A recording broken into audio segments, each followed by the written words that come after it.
Start off with 3 big cooking apples. Preheat the oven to 170 degrees fan and peel all of the apples. Now you've peeled them, give them a little bit of a rinse. This is the boring part. Now grate the apples into a bowl. Don't grate it fine because then it will become more of a paste. Strain off a bit of the excess juice that you've got.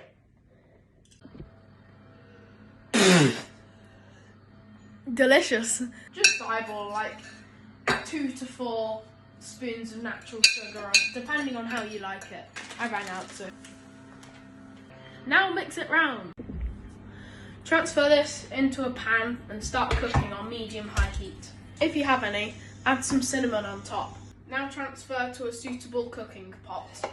Also, flatten it out so the crumble goes on evenly. Now for the crumble.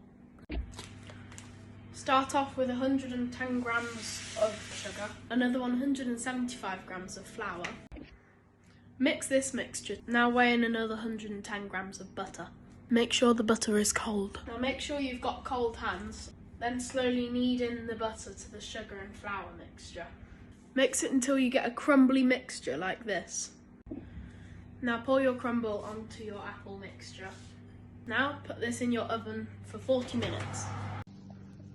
This looks amazing. Let's make some apple crumble.